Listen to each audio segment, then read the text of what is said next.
Hi friends, welcome to Comics Odyssey. Here's a couple of reviews of comics, something that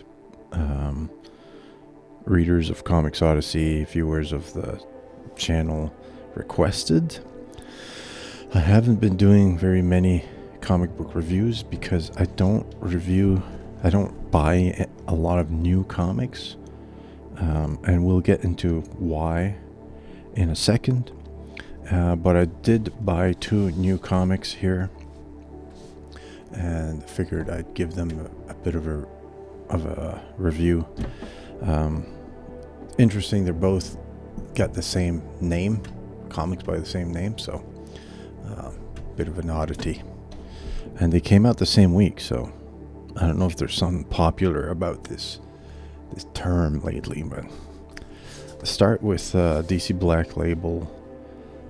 Batman Green Arrow The Question Arcadia by Gabriel Hardman and Romulo Fajardo Jr. Now, I haven't read or seen any of these guys' comics before, so it's completely, fresh perspective on these guys. I bought it because I really loved The Question. Otherwise, I never would have bought a comic that cost $6. Come on. That is way too expensive for a comic book. I don't care what bells and whistles you put on it for a comic book published by the big 2. An indie comic I can understand. Overhead is there's a lot of overhead and it's shipping and all that, but come on, man. So they got the vibe right for a classic, Question comic, Green Arrow of the late 80s, 90s. Kind of painted cover. The artwork wise, it's really good. They got the vibe really bang on. It feels like it would be something that would be coming out of that original O'Neill Cowan series. The characters look good. It's a political intrigue book, which is not the best way to hook me. So I was thinking about, it's basically eco-terrorists, rich people polluting the earth type of thing, and the 3 titular characters get involved. Why is that annoying when the O'Neill Cowan series dealt with social issues and that wasn't annoying? Well, first, this is very plot oriented. O'Neill Cowan series has got more room to breathe, so it's got the ability to be more playful about what it's about, and also just the overall cultural climate makes it so that, like, dealing with left-wing social issues is more palatable. Dennis O'Neill was an avowed left-winger, no secret about that. And Mr. Chuck Dixon, who is an admittedly conservative man, has many fond memories of working with Denny O'Neill. So it wasn't a climate of absolutely everyone who was in the industry was of a certain opinion and banished people who weren't of that opinion. And right now there are people that are conservatives probably in the industry, but they have to be secret about it for fear of reprisal. So that when you get a comic book that is espousing the dominant perspective within the industry, when you know that anyone who would have a disagreement with it would suffer consequences, it makes it distasteful to see it, proudly displayed this in a comic book. So it's kind of annoying and frankly a little bit boring. You kind of want to see people take risks and be a bit dangerous with their ideas, right?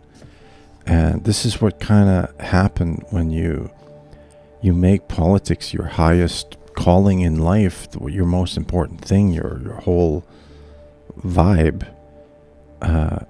That's what happens. You create like an atmosphere of boringness, right?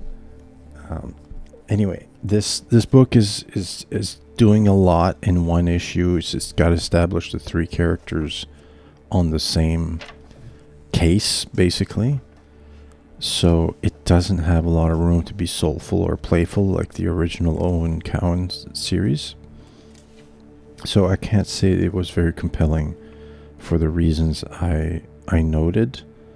Batman doesn't have a cape here, which was kind of a mistake because, Batman with a cape's a lot more dramatic looking.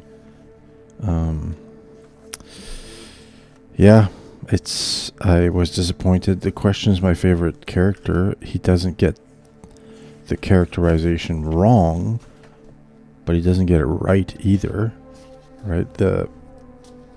Yes, he has it. He tells us, according to the other characters, that the Question is abrasive, but we don't really see that. The Question also had like a dry sense of humor, right? And we don't really see that too much either. So, not for me, unfortunately, especially not at $6 price. That's my opinion on that. Your opinion may differ, and that's okay. And that's why reviews, I don't know, it's just opinions, right? And I just don't think my opinion is that important.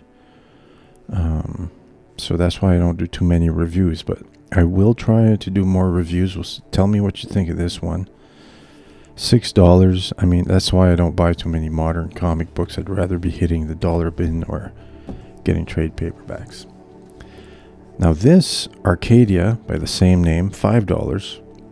The Miranda Brothers, I picked that up because of their name. And I subscribed to this series because they did a series called We Live, which was really great. Beautiful series with a lot of heart.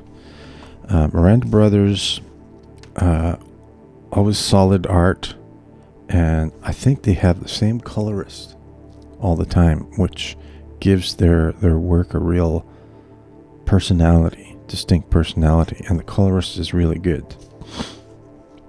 The story is science fiction dystopia. Human beings are a species in this world that is artificially kept alive. They have artificial long lives. They don't know why. And you see all the characters have like an implant in their forehead that holds their consciousness and keeps them alive an extraordinarily long time, but they can't reproduce, and we don't know why. We do know that there are these sleeping kind of robot type characters who, if awakened, will destroy any human being with this implant unless they have a special scrambler that makes them invisible to the robots. So anyway, it's they find this new guy, this to kind of awaken accidentally this kid, and he gets into a relationship with this other kid here. Yeah, and it jumps into the future, and we get it's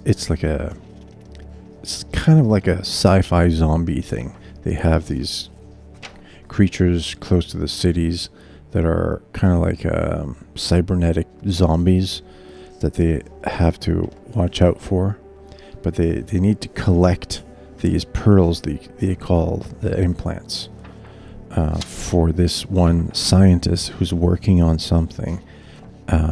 Is trying to figure out the mystery of who they are, where they come from. They don't know anything about themselves. They when they get close to death, they start getting amnesia, so they can't remember anything. And he's plugging all of these pearls into this machine and trying to figure out this mystery of who they are and where they come from and what their purpose is, and why they can't reproduce, and so on and so forth.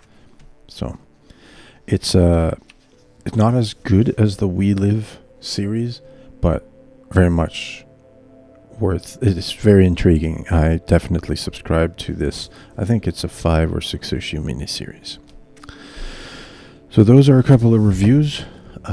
Thumbs up on this one, I guess, and thumbs down on that one. I don't know. Those are my opinions. Yours may differ. And so thanks for your attention. See you in the next one.